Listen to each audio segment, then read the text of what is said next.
में ड्रामा रहा है, वैसे पूरा मैच ही ड्रामा रहा है। मैच के शुरू से ही पाकिस्तान के फैंस जो के पिछले मैच से पहले ये दिल पकड़ के बैठ गए थे कि हम नहीं देखेंगे, फिर वो चुपके चुपके श्रीलंका का मैच देखते रहे, वो जीते तो फिर उन्होंने दिल अपना मजबूत किया कि चले आए पाकिस्तान बांग्लादेश का मैच देखते हैं।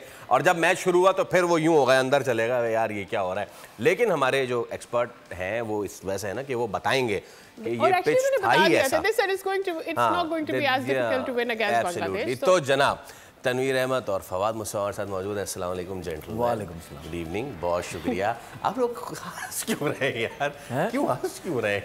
अच्छा आप तो सिर्फ मुस्कुरा रहे हो, तो देखे बराबर देखे वो उदास हैं बराबर में बाज़ाब्ता खिलखिला के हंस रहे हैं। नहीं मैं हंस रहा हूँ, मैं बार-बार पाकिस्तान के कोच जो बार-बार टीवी पे आ रहा है ना, तो मुझे हमारे क्लब के चौई साहब याद आ गए। मतलब उस लेवल का कोच है ये, बस फर्क इतना है कि वो इन हालात में तंबाकू नोशी कर लेते थे। हाँ। वो ये नहीं कर रहा। और मैं सोच उस बंदे के बारे में रहा हूँ जिसने इन्हें कोच बनाया है। और मैं ये सोच रहा हूँ कि मैंने कभी भी अपनी जिंदगी में ऐसी क्रिकेट नहीं देखी जो पाकिस्तान थ्रू आउट पूरी टूर्नामेंट से खेलता हुआ है।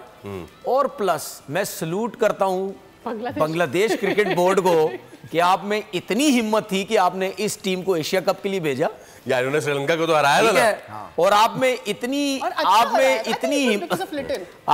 हिम्मत थी कि आपने ऐसे ऐसे लड़के इस टीम के अंदर सेलेक्ट किए कि वो शायद बांग्लादेश में वो सुपरस्टार हैं।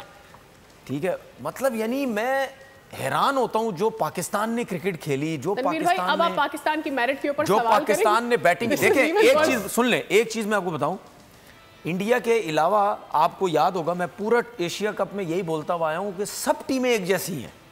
ठीक है, सब इक्वल हैं। जो कम बुरा खेलेगा वो फाइनल में मैं शुरू से यही कह रहा हूं, क्योंकि जो टीम सबसे अच्छी है वो सबसे अलग आपको नजर आ रही है, जो बाकी सब एक जैसी हैं वो सब एक जैसी नजर आती हैं। अगर अफगानिस्तान किसी मैच में अच्छा खेल रहा है, अगले मैच में बिल्कुल उसकी हवा निकल गई। श्रीलंका के बारे में अगर हमने सोचा यार ये टीम कुछ कर देगी, वो बिल्कुल फारिग होगी अगले मैच में। मैं बताऊं, सब्सक्राइब करें और बेल दबाएं ताकि कोई खबर रह न जाए।